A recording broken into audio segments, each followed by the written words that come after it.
ಇಲ್ಲ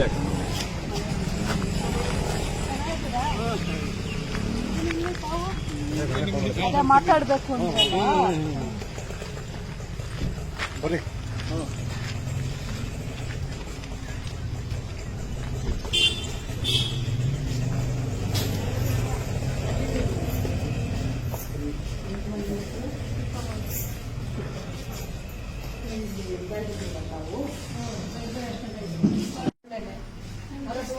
ಮಾಡ್ಕೋಬೇಕಾದ್ರೆ ಈಗ ಆ ಕಡೆ ಹಿಂಗ್ ಸುತ್ತಾಕೊಂಡು ಬಂದ್ರೆ 4 ಹೆಜ್ಜೆ ಆಗೋದು, ಆದ್ರೂ ಅದು ಈಸಿ ಹತ್ರ ಬೇಕು ಅನ್ನೋದು ಇದೆಲ್ಲ ಸಾರ್ವಜನಿಕ ಕೆಲವು ತಿಳಿಲಿಲ್ಲ ಅಂದ್ರೆ ನಾವು 1 ಕೋಟಿ ಅಲ್ಲ 10 ಕೋಟಿ ದುಡ್ಡು ಹಾಕಿದ್ರು ಯಾಕೆ ನಮ್ಮ ಸರ್ಕಾರಿ ಶಾಲೆಗಳಲ್ಲಿ ಟಾಯ್ಲೆಟ್ಸ್ ಪೈಪ್ ಎಲ್ಲ ಕಿತ್ಕೊಂಡು ಹೋಗ್ತಿರ್ತಾರೆ.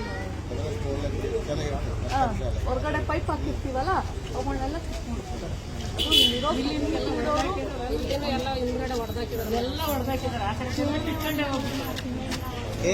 ಸ್ವಲ್ಪ ಕಷ್ಟಪಟ್ಟು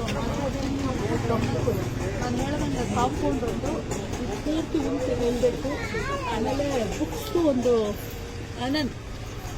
ಒಂದು ಲಿಸ್ಟ್ ಮಾಡಬೇಕು. ಇಷ್ಟು ಮಾಡಿದ್ರು ನಾಳೆ ಕಾಂಪೌಂಡ್ ಕೆಲಸ ಅದೊಂದು ಬುಕ್ಸ್ದು ಇಷ್ಟು ನೀವು ರೆಡಿ ಮಾಡ್ಕೊಳ್ಳಿ. ಉಳಿದಿತ್ತು ನಾನು ನೋಡ್ತೇನೆ. ಅದು ಏನೇನು ನಾನು ಮ್ಯಾಕ್ಸಿಮಮ್ ಮಾಡ್ಸಕ್ಕಾಗುತ್ತೆ ಮಾಡ್ತೀನಿ. ಪ್ರತಿ ಗುಟ್ಟ ಹಾಕೋದು ಸಿಗರೇಟ್ ಸೇರೋದು ಇಲ್ಲ. ನೀವೇನ್ ಗೊತ್ತಾ, ನೀವು ಸೇರ್ಕೊಂಡು ಜನ ನೀವೊಂದು ಆರ್ಗನೈಸ್ ಮಾಡ್ಕೊಂಡ್ರಿ. ನೀವೊಂದು ಆರ್ಗನೈಸ್ ಮಾಡ್ಕೊಂಡು ಒಬ್ಬನ್ನ ನೀವೆಲ್ಲ ಸೇರ್ಸಿ ಹಾಕಿದ್ರೆ ಹೋಗ್ತಾರೆ. ನೆಕ್ಸ್ಟ್ ಭಯ ಪಡ್ತಾರೆ. ಹೌದಪ್ಪ ನಾವು ಮೇಡಮ್ ನಾವಷ್ಟೇ ಯಾಕೆ ಗೊತ್ತಿರೋ ಅಂತಂದ್ರು ನಮ್ಮನ್ನೇ ನಿಮ್ದೇನ್ರಿ ಇಲ್ಲಪ್ಪ ನೀವೆಲ್ಲ ಸೇರ್ಕೊಂಡು ಸರಿ ಗಲಾಟೆ ಮಾಡ್ಬೇಕು. ಬೇಕಾದ್ರೆ ಪೊಲೀಸ್ಗೆಲ್ಲ ನಾನು ಹೇಳ್ತೀನಿ. ಆ ಥರ ಇದ್ದಾಗ ಫೋನ್ ಮಾಡಿ ಒಂಚೂರು ನೀವೆಲ್ಲ ಸೇರ್ಕೊಂಡ್ರೆ ಉಳಿಯುತ್ತೆ. ಅದು ಸರೌಂಡಿಂಗ್ ಅಲ್ಲಿ ನೈಟ್ 9 ಆದ ತಕ್ಷಣ ಕೆಲವು ಹುಡುಗರನ್ನ ಎದುರಿಸಿ ಮೊಬೈಲ್ ಹೊತ್ಕೊಂಡು ಅವೆಲ್ಲ ನೋಡೋಣ ಪೊಲೀಸ್ ಟೈಮಿಂಗ್ಸ್ ಬಂದರು ನೋಡಿ. ಹೆಣ್ಮಕ್ಳು ಕೇಳಕ್ಕೇನೆ ಬಂದರು ಓಪನ್ ಇಲ್ಲ ಜನ ಇದು ಎಲ್ಲರೂ ನಮ್ಮ ಪ್ರಾಪರ್ಟಿ ಅಂತ ಫೀಲ್ ಆಗಬೇಕು. ಆಮೇಲೆ ನಾವು ಕೌನ್ಸಿಲರೋ ಮಾಡೋದಲ್ಲ. ಅದೆಲ್ಲ ಹಾಳಾಗ್ತಾನೆ ಇರುತ್ತೀವಲ್ಲ. ಯಾಕಂದ್ರೆ ಒಂದು ಫೀಚರ್ಸ್ ಇಲ್ಲಿ ಓಪನ್ ಇತ್ತು ಅಂದ್ರೆ ಒಂದು ಸೇಫ್ಟಿ ಇತ್ತು. ಆಮೇಲೆ ನಗರಸಭೆಯವರು ಮಾತಾಡಿ ಚೇರ್ಸ್ ಇಂದ ಹಾಕ್ಸ್ಕೊಡ್ತೀನಿ. ಭಾಳ ಕಂಡೀಷನ್ ಚೆನ್ನಾಗಿಲ್ಲ. ಆಮೇಲೆ ಫಸ್ಟ್ ಸ್ಟೂಡೆಂಟ್ ರಿಕ್ವೆಸ್ಟ್ ಇರೋದು ಟೈಮಿಂಗ್ಸ್ ಬದಲಾಗಬೇಕು ಅಂತ.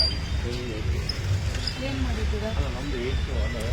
ಹಂಗಲ್ಲ, ಈಗ ನಗರಸಭಾ ವ್ಯಾಪ್ತಿಯಲ್ಲಿ ಟೌನ್ ವ್ಯಾಪ್ತಿಯಲ್ಲಿ ಇದ್ದರೆ ಓಲ್ಡ್ ಟೈಮ್ ಮಾಡ್ಬೋದು. ಅಂದರೆ 8 to 8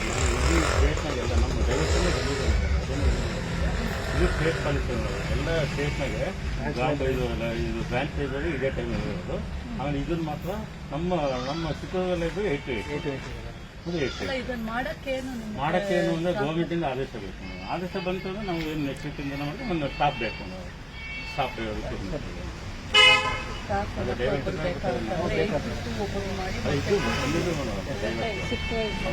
ಮೀಟಿಂಗ್ ಇದೆ ಅಂತ ಹೇಳಿ ಅರ್ಜೆಂಟ್